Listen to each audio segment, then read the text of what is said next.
بسم اللہ الرحمن الرحیم۔ السلام علیکم ناظرین، میں ہوں آپ کا ہوسٹ فیصل۔ ہم آپ کے سامنے حاضر ہیں پروگرام ٹرو فیکٹس کے ساتھ۔ آج ہم پاکستان کے مشہور صنعتی شہر سیالکوٹ کے سابقہ ضلع ناظم میاں نعیم جاوید صاحب کے مہمان ہیں۔ میاں نعیم جاوید صاحب کسی بھی تعارف کے محتاج نہیں ہیں، ان کی تعریف کرنا بالکل یوں ہی ہوگا جیسے سورج کو چراغ دکھانا۔ تو آئیے گفتگو کا آغاز کرتے ہیں میاں صاحب سے۔ ویلکم ٹو دا شو میاں صاحب۔ السلام علیکم۔ کیسے مزاج؟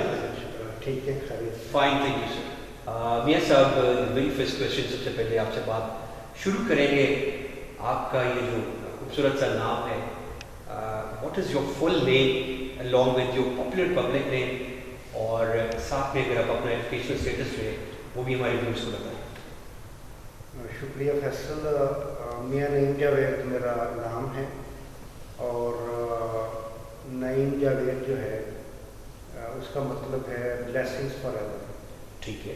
اور میاں جو ہے وہ میری کاسٹ ہے، رائی ٹھیک ہے، فیملی سے میں بلانگ کرتا ہوں۔ بالکل ٹھیک ہے۔ اور میری جو ایجوکیشن ہے وہ میں بیسیکلی لیدر ٹیکنالوجسٹ ہوں، ٹھیک ہے۔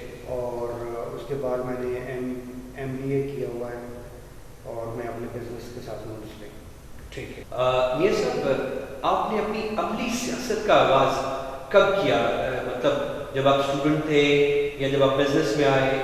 What was your inspiration behind, اور how did you take start in practical politics? کس طرح سے آپ کو؟ فیصل، میں یہ سمجھتا ہوں کہ سیاست جو ہے وہ جو ہم جس کا مطلب لیتے ہیں کہ صرف پارلیمنٹیرین کے حوالے سے ہوتی ہے یا ناظم اور کونسلرس کے حوالے سے ہوتی ہے۔ پالیٹکس میں سمجھتا ہوں کہ یہ بزنس کے اندر بھی ہوتی ہے، اور پوری ایک جو ملک کی ایک جو جتنی بھی انسٹیٹیوشنس ہیں ان کے اندر پراپرلی کسی چیز کو مینیج کرنے کو سیاست کہتے ہیں۔ ٹھیک ہے، میں یہ سمجھتا ہوں۔ اور جب میں بزنس کے اندر آیا تو اس میں Sialkot chamber of commerce, Pakistan tanners association میں نے بڑھ چڑھ کے حصہ لیا، کیونکہ جب تک آپ ان اداروں کے اندر کام نہیں کرتے آپ اپنے بزنس کو پراپرلی بڑھا نہیں سکتے، اور لوگوں سے سیکھ نہیں سکتے، اور اپنی کچھ جو انیشیٹوز ہوتے ہیں ان کو آپ لوگوں تک پہنچا نہیں سکتے۔ ٹھیک ہے، تو یہ بھی میں سمجھتا ہوں کہ یہ بھی ایک سیاست ہوتی ہے۔ ٹھیک ہے، کوئی کسی اچھے کام کو آگے لے کے چلنا اپنے ملک کی بہتری کے لیے، اپنی انڈسٹری کی بہتری کے لیے۔ تو میں پاکستان ٹینرس ایسوسیشن میں as a chairman northern zone میں نے کام کیا، ٹھیک ہے، اور پھر ایگزیکٹو کمیٹی کا ممبر سیالکوٹ چیمبر میں بنا، ٹھیک ہے، as a president Sialkot chamber کام کیا۔ تو اس کے بعد 2001 میں جب میں پریزیڈنٹ سیالکوٹ چیمبر بنا، میں سیالکوٹ چیمبر کا جب پریزیڈنٹ بنا ہوں 2000 اور 2001 میں ٹرنیور تھا۔ ٹھیک ہے، تو 2001 میں میں ضلع ناظم کے طور پہ لوگوں نے مجھے الیکٹ کیا، ٹھیک ہے، اور میں شاید ون آف دا فیو ضلع ناظم تھے پاکستان کے اندر جس میں میں پریزیڈنٹ بھی سیالکوٹ چیمبر کا رہا 3 ماہ کے لیے، اور میں ضلع ناظم کے طور پہ بھی کام میں نے اپنا شروع کر دیا۔ مجھے آپ کی گفتگو سے پتہ یہ چلا ہے کہ آپ اسٹوڈنٹ جو آپ کا ایرا تھا، اسٹوڈنٹ جو دور تھا، اس میں آپ پریکٹیکل جو پالیٹکس تھی اس میں آپ نہیں۔ بالکل آپ صحیح کہہ رہے ہیں۔ میں جب اسٹوڈنٹ تھا تو میں اس طریقے سے پالیٹکس میں نہیں آیا کہ بڑا ایک نمایاں طور پہ اس میں پارٹیسپیٹ کرتا، لیکن میں اپنی گیمز کے اندر بہت میرا شوق تھا، اور پڑھائی کے اندر میں رہا ہوں، تو میری اس وقت کوئی اتنی پریکٹیکل انوالومنٹ نہیں تھی۔ میاں صاحب، اکارڈنگ ٹو مائی انفارمیشن اور according to your past record جو ہے اس کے مطابق آپ پہلے پاکستان مسلم لیگ نواز گروپ سے وابستہ ہے، اور ریسنٹ پاسٹ میں you have join P T I. I was wondering to know the reason, what was the reason behind to quit P M L N, اور what was the inspiration behind to join P T I? آپ ہمارے viewers کو بتائیے۔ اور یہ آپ کا بہت اچھا سوال ہے۔ میں یہ سمجھتا ہوں کہ پاکستان کا المیہ یہ رہا ہے کہ جو 2 بڑی پارٹیاں ہیں، مسلم لیگ نون اور پیپلز پارٹی، وہ اپنے آپ کو جمہوریت کا کہتے ہیں، چیمپئن ہے وہ، لیکن میں جب مسلم لیگ نون میں شامل ہوا تو میں نے بڑے قریب سے دیکھا کہ جمہوریت نام کی میں کوئی چیز نہیں ہے۔ ٹھیک ہے، نہ یہ پارٹی کے اندر الیکشن کراتے ہیں، نہ یہ بلدیاتی انتخاب جو کہ جمہوریت کی پہلی بنیاد ہے، جس میں لوگوں کو حقوق دیے جاتے ہیں کہ وہ اپنے معاملات کو، اپنی ڈیولپمنٹ کو اپنی مرضی کے مطابق حل کریں، ان میں یہ بلیو نہیں کرتے۔ جب یہ بنیادی جمہوریت پہ بلیو نہیں کرتے تو کیسے یہ جو ہے پاکستان کے اندر جمہوریت کو لائیں گے؟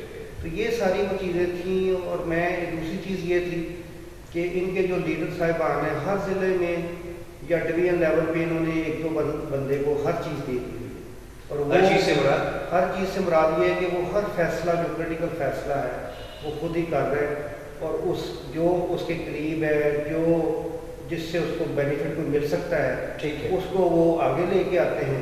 جو پڑھے لکھے لوگ ہیں، جو آنیسٹلی کام کرنا چاہتے ہیں، ان کو وہ آگے نہیں لینا چاہتے۔ آپ اتنے قریب کیوں نہیں ہو سکے ان کے؟ اس لیے کہ میں جو ہے وہ آنیسٹلی پاکستان کے لیے کام کر سکتا ہوں، میں آنیسٹلی اپنے ملک کے لیے اور اپنی جو عوام ہے پاکستان کے لیے، اس کے لیے کام کرنا چاہتا تھا اور کرنا چاہتا ہوں، لیکن میں یہ سمجھاؤں کہ یہ میں خوشامد نہیں کر سکتا، اور بھیجا خوشامد جو ہے وہ آپ کو پتہ ہے بہت بڑا جرم ہے شرعی لحاظ سے۔ تو جیسے چودھری نثار ہو گیا، خواجہ آصف ہو گیا، جیسے غلام دستگیر ہو گیا، ہر جگہ پہ انہوں نے ایک بندہ رکھا ہوا ہے جس کے ذریعے سے یہ جمہوریت کو لانا چاہتے ہیں۔ جمہوریت ایک بندے سے تو نہیں آ سکتی، یہ تو ایک ٹیم ورک ہوتا ہے۔ بالکل ٹھیک ہے۔ اسی لیے آج تک پاکستان میں جمہوریت نہیں آ سکی، اور جس طرح کی جمہوریت اس وقت ملک کے اندر موجود ہے وہ آپ کے سامنے ہے۔ اور the second portion of my question was کہ why did you join PTI? What was the inspiration behind? Why not any other party? دیکھیں جو ہے نا یہ ساری چیزیں جو میں نے پہلے آپ کو کہی کہ جمہوریت کا کانسیپٹ ان لوگوں میں نہیں ہے، میں نے دیکھا کہ عمران خان جو ہے اس میں دو تین چیزیں بڑی امپورٹنٹ ہیں۔ ایک تو وہ محب وطن ہے، ٹھیک ہے، اور دوسری بات یہ ہے کہ وہ ایماندار ہے۔ اس نے اپنے جتنے بھی پروجیکٹ کیے ہیں، شوکت خانم ہاسپٹل کو آپ لے لیں، نمل یونیورسٹی کو آپ لے لیں، ٹھیک ہے، اور باقی بھی وہ بہت کچھ اور سوچ رہا ہے۔ اور پھر پی ٹی آئی میں 15-16 سال سے ہم اس کی جدوجہد اور اسٹرگل کو دیکھ رہے تھے، اور ہم نے دیکھا کہ وہ بڑا ٹرو لور ہے پاکستان کا۔ وہ قائد اعظم کے جو تکمیل پاکستان کی طرف قائد اعظم لے کے جانا چاہتے تھے، وہ اس کو لے کے جانا چاہتا ہے۔ وہ بلدیاتی انتخاب میں پورا بلیو رکھتا ہے، وہ سمجھتا ہے کہ جمہوریت جو ہے وہ بنیادی طور پہ بلدیاتی انتخابات اور لوکل لوگوں کے ذریعے سے آ سکتی ہے، اور اس کی بنیاد کے اوپر آگے پارلیمنٹیرین جمہوریت جو ہے وہ لائی جا سکتی ہے۔ تو ان ساری چیزوں نے مجھے انسپائر کیا، اور میں نے یہ دیکھا کہ وہ جو بات کہتا ہے اس پہ عمل کرتا ہے۔ تو ہم نے یہ سوچا کہ جو ملک کے حالات اس وقت اتنی بدامنی اور اس لحاظ سے برے ہیں کہ نہ بجلی ہے، نہ گیس ہے، غربت جو ہے وہ بڑھتی جا رہی ہے، روزگار جو ہے لوگوں کو مہیا نہیں، اور جو لا اینڈ آرڈر کی سچویشن ہے وہ اتنی خراب ہے کہ لگتا ہے کہ اس ملک میں کوئی گورنمنٹ ہی نہیں۔